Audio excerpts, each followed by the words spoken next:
Dulu nikah siri 1 tahun setengah. Oh, nikah siri 1 tahun setengah. Setelah itu baru nikah resmi baru 4 bulan ya. Orang tuamu di soalnya apa mas? Perkataannya apa? Dikatakan apa tuh? Ya, sakit hati dikatakan orang tuanya, dikatain sama korban. Akhirnya pelaku sakit hati.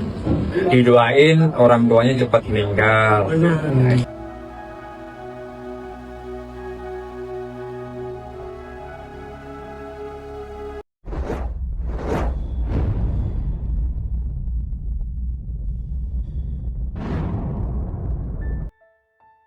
Hai, Assalamualaikum sahabat Arti. Apa kabar hari ini? Semoga semua dalam keadaan baik dan sehat ya. Terima kasih yang sudah klik dan nonton video ini. Alip Rahayu Arianti adalah seorang wanita kelahiran Pacitan 8 Juli 1995 yang berarti tahun ini telah genap berusia 30 tahun. Alip merupakan putri dari pasangan orang tua Agus Suyatno dan Surami yang merupakan warga dusun Panjing, Desa Bandar, Kecamatan Bandar, Kabupaten Pacitan, Jawa Timur. Dari cerita keluarga, selama ini kehidupan Alip ini cukup sulit ya. Ia sudah 3 kali gagal dalam membina rumah tangga. Namun Alip memiliki seorang anak laki-laki dari pernikahan pertamanya yang kini sudah kelas 6 SD. Sementara dari pernikahan kedua dan ketiga tak dikaruniai anak. Saat menjanda yang ketiga kalinya ini, Alip berusaha mencari penghasilan untuk membiayai sekolah anaknya, juga untuk membantu kedua orang tuanya. Sang anak dirawat kakek dan neneknya di Pacitan, sementara Alip bekerja sebagai LC atau Ladies Companion alias pemandu lagu di sebuah tempat karaoke ketika malam hari. Lalu di siang harinya bekerja di salon yang ada di Purwantoro, Wonogiri, Jawa Tengah. Yang mana karena pekerjaannya itu, jadi Alip ini jarang pulang ke Pacitan ya. Nah, saat kerja di Purwantoro Wonogiri itulah, kira-kira 2 tahun lalu Alip ini bertemu dan berkenalan dengan seorang pria bernama Hartono, yang merupakan warga Purwantoro Wonogiri, Jawa Tengah. Hartono adalah seorang pria berusia 34 tahun, yang sehari-hari hanya bekerja serabutan alias tak menentu. Tapi perhatian dan kebaikan Hartono ini ternyata mampu meluluhkan hati Alip, sehingga hubungan pun semakin lama semakin dekat. Tapi meskipun merasa cocok, Alip yang sudah berkali-kali gagal dalam pernikahan sempat takut untuk menikah lagi. Karena itu Alip dan Hartono memilih menjalani pernikahan secara siri selama 1,5 tahun. Saat masih nikah siri ini mereka belum tinggal bersama ya. Barulah pada bulan Mei 2025 setelah mereka ini menikah resmi. Mereka lalu tinggal di sebuah rumah kontrakan di daerah Wonogiri, Jawa Tengah. Tapi sejak menikah lagi secara resmi yang keempat ini, dari cerita keluarganya Alip belum pernah pulang lagi ke Pacitan. Alip hanya komunikasi dengan keluarga via HP saja, dan itu pun sangat jarang. Masih dari cerita keluarganya, Alip cerita jika kerap bertengkar dengan Hartono, suami keempatnya itu, di mana pertengkaran-pertengkaran itu disebabkan oleh masalah ekonomi. Hartono yang kerja serabutan tentu tak memiliki penghasilan tetap ya. Hanya saja dengan penghasilan yang tak menentu itu ternyata Hartono memiliki hobi minum-minuman keras alias suka mabuk-mabukan. Karena itulah cekcok sering mewarnai kehidupan rumah tangga mereka. Saat bertengkar, Hartono bahkan tak segan memukul Alip. Selain karena masalah keuangan, Hartono yang mengetahui Alip pernah kerja sebagai LC merasa tak senang. Ia melarang Alip bekerja sebagai LC atau pemandu lagu.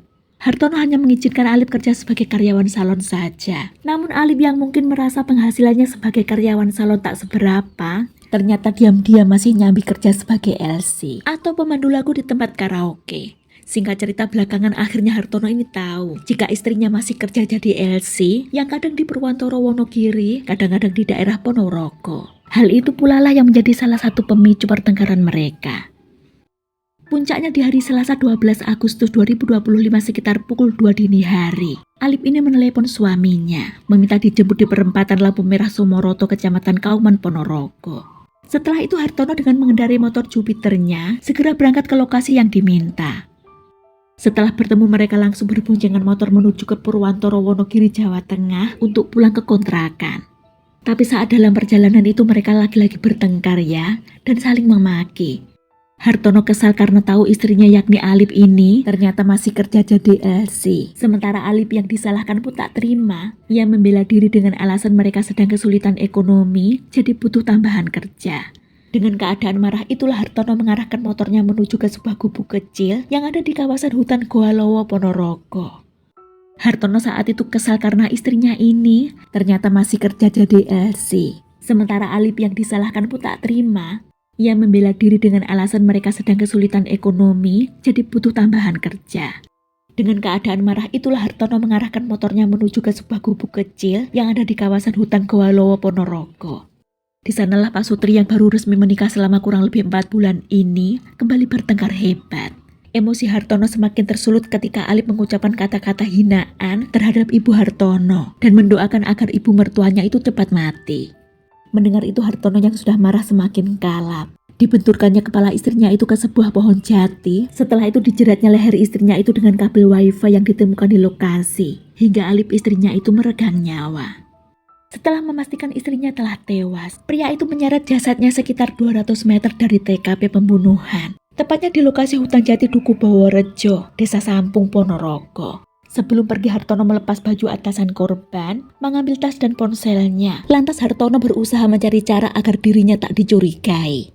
Hartono mengirim chat WA beberapa kali menggunakan HP istrinya kepada salah satu teman istrinya yang berinisial YN. Dalam pesan WA itu, Hartono berpura-pura menjadi istrinya seolah mengeluh pada YN jika dirinya telah dikeroyok oleh beberapa orang saat menagih hutang pada seseorang. Setelah merasa semuanya aman, Hartono lalu menutupi jasad istrinya dengan karung. Barulah setelahnya Hartono pulang ke kontrakannya di Purwantoro, Wonogiri, Jawa Tengah. Di pagi harinya Selasa 12 Agustus 2025 sekitar pukul 8, Sumardi seorang warga yang hendak ke ladang bersama rekannya untuk panen singkong, tak sengaja melihat kaki melintang di tepi jalan hutan jati yang dilewatinya.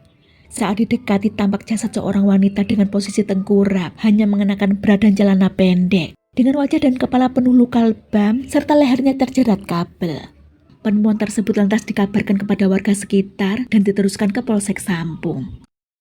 Petugas kepolisian bersama tim Inafis yang tiba di lokasi segera melakukan olah TKP sekaligus mengevakuasi korban. Yang mana dari hasil identifikasi, lantas diketahui identitas korban atas nama Alip Rahayu Arianti, berusia 30 tahun. Yang dari KTP-nya masih beralamat di Pacitan. Tapi setelah diselidiki, didapat informasi jika korban sudah 4 bulan tinggal bersama suami barunya, yakni suami keempatnya, di sebuah rumah kontrakan di Purwantoro, Wonogiri, Jawa Tengah.